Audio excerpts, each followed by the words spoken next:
EverHigher fans, welcome to our interview today. Today we have Brittany Miller. She is a longtime first grade teacher, and so we're just going to talk through what developmentally occurs. Before we jump into that, Brittany, can you just tell me, what is your experience? How long have you taught? So I've taught for 12 years, and 7 of those were in first grade, and 5 of those were in second grade. Kind of all different dynamics in low income schools, in a STEM school where they did problem solving. And then I have 2 boys. One is getting ready to head into kindergarten. And the other one's still in preschool, but that's given me a whole new perspective too on just the atmosphere of growing and developing as they've grown. I love that. Was there anything particularly passionate that you were about as you taught first and second? My biggest passion is reading. Taking those kids who struggle or even come in maybe knowing some and getting them to be fluent readers. That is something I could spend all day long just pouring into them and help developing and with different techniques. Oh, Brittany, so you have been teaching for years, and everyone tells me first grade is this huge leap forward. It's like the leap forward year. We sort of learn to be a student. So, what is happening socially, emotionally, and academically? What's going on here? Let's start socially. Okay, so socially, one of the biggest things I would see is when they come in, they know what's right and wrong, but they don't know how to handle it like in a situation with their friends if they'll come tattle, like if there's a problem. And so we'd be like, okay, how could you solve this problem? Or how could you, what words could we use? And a lot of times they would need that model. Could you say, hey, that really hurt my feelings? Could we do it this way? Or instead of maybe hurt my feelings, I really want to do this, and I know you want to do this. What could we do that would be a compromise? So at the beginning, a lot of times of the year, I'm having to teach them and model those words. We would do like social lessons, and that's part of the curriculum that first graders are doing, how to be a good citizen and learning those social aspects.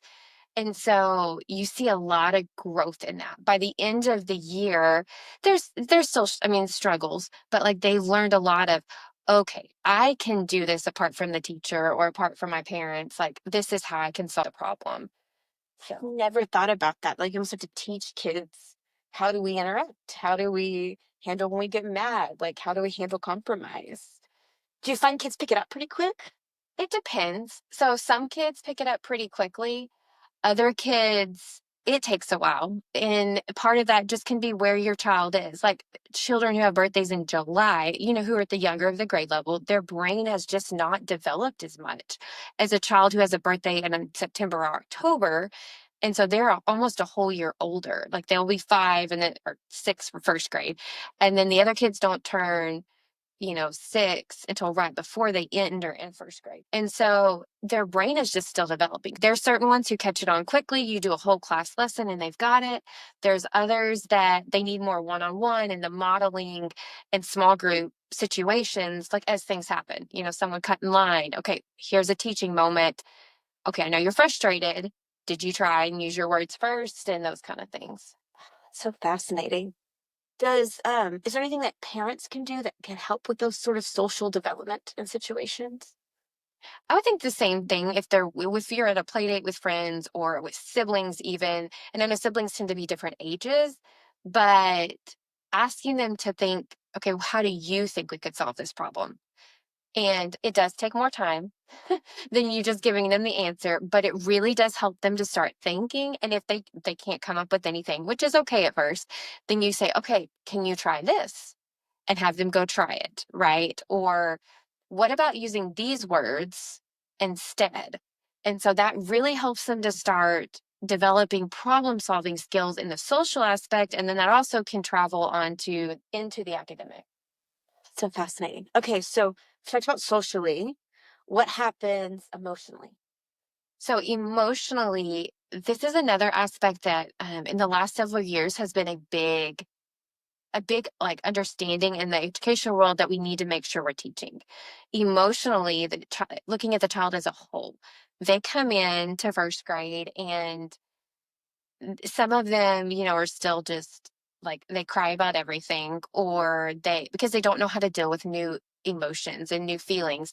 So one of the things that we started doing in our district that I taught in was teaching that feelings are okay. Like, let's name our feelings. Like, there's charts that you can find online very easily that are like red is angry, blue is calm or sad, depending on the chart, and then green is happy and yellow. And so a lot of teachers, when kids come in the morning, will have them put like their number on how they're feeling, but it's helping them to identify feelings in first grade.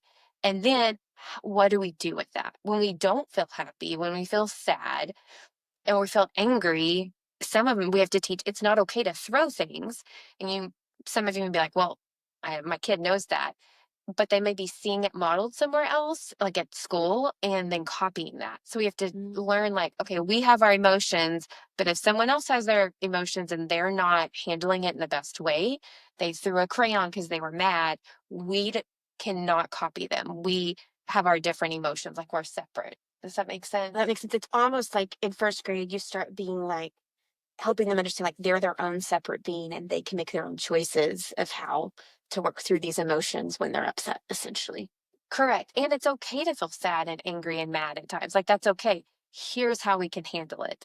One of the things for parents that they can do is, like, in a situation, help them right at that moment work through it and identify the emotions and then solve it. Because in class, we're doing that. But if you've got a situation one on one as a parent that you can help the child, it then will help transfer to school. What I love about both of these is I don't think as parents, they slow down and we really slow down and think like before you ever get to academics, phonics and math and all of these things, like you're gonna have to be able to go to school and feel safe and secure and be able to interact with kids and be able to handle their emotions. Like it's hard to learn something if you don't have those skills. And so like the idea of using first grade, it's almost becoming a better citizen and then having to learn, right? Like that those are the foundations that are happening in first grade. That's true. Because if their emotional needs, like if they're feeling anxious over and over when they're coming to school every day or things like that, and they're not able to help get over that or figure out how to walk through that, then academically, they're not going to learn as much. Wow, that's so fascinating. So, okay, so we've created this foundation socially, emotionally is what you're working on as teachers in first grade. Okay, then what's happening academically once that's created? So, academically is one of my most favorite things, especially in reading. They come in and they may just know their like letters in like 3-letter words, consonant, vowel, consonants, or they may be reading starting close to chapter books. Every kid is different. Don't worry if your kid is not reading as fast in first grade as someone else, because in first grade they come in and wherever they're at, they take leaps and bounds in reading. You see them from going from non-readers or like little bitty sentences to full-fledged readers reading books that like they can retell the story to you, and they have much more of a plot than the I am Sam. Sam can go. Those things. Those are the kind of things that come in, and it takes a lot of work. It takes a lot of effort, but they grow so much. And so I've had some parents that have been like, but my child's not growing. And I always say, wait till spring break. And then after spring break, if there's something going on, you definitely want to address it with your teacher. But a lot of times after spring break, the struggling readers, it's just like something clicks. And it is the most exciting moment to see it click. And then they're starting to get it and reading quicker.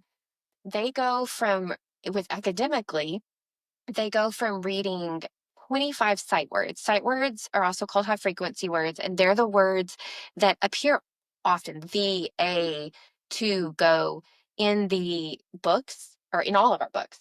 And the growth, though, they go from 25 in kindergarten to they need to read 100 by the end of first grade. Wow. And so we'll talk more about that later, but that's a huge gap. I mean, that's 75 more words, 3 times more than in kindergarten. So that's the biggest jump as far as is the reading aspect. There is math also. They start learning addition and subtraction, not to memorize, but they use concrete objects and to show like they have to understand that a plus means to join or to put together. So academically, we're always having them like use concrete objects and pushing them together or taking them away. because otherwise it's just a symbol and they don't really understand what plus or minus is. So Mm. there's things like 3D objects that they start learning to identify in kindergarten. You just do 2D.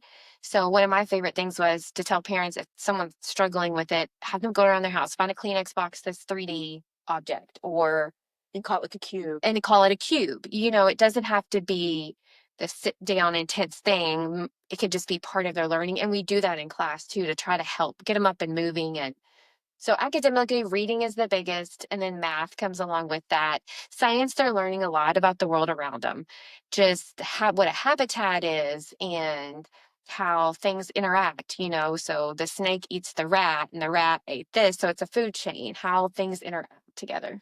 I love that. Okay, so I heard you mention that, like, parents can go around the house for sort of the math and the cubes. What about with reading? Is there anything that parents can do to help their kids as they're going through this crazy journey of getting to 100 sight words? Okay, so some of my favorites, I got to ask that question a lot. And now having a, a child who's about to go into kindergarten, we've kind of started working on his kindergarten sight words.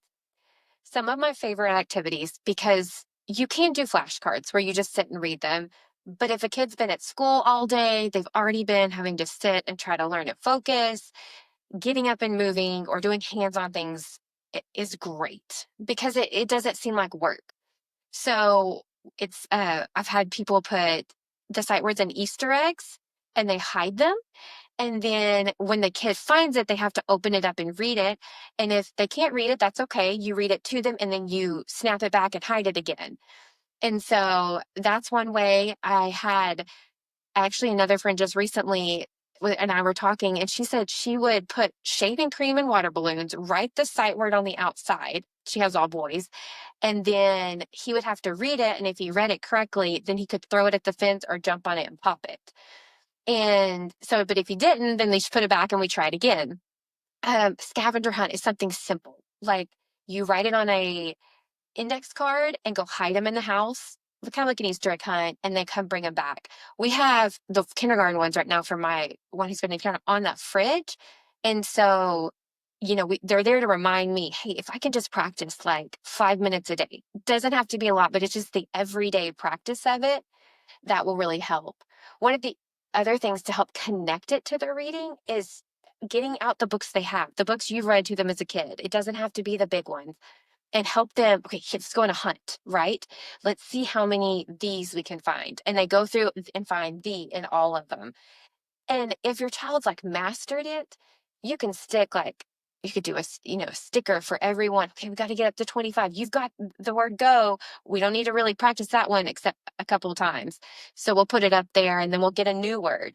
Okay, this new word is see. Let's go see what we can find. You know, trying to connect it with them. So, the last question for you. What I'm loving as you're talking about this is like you're adding fun to learning.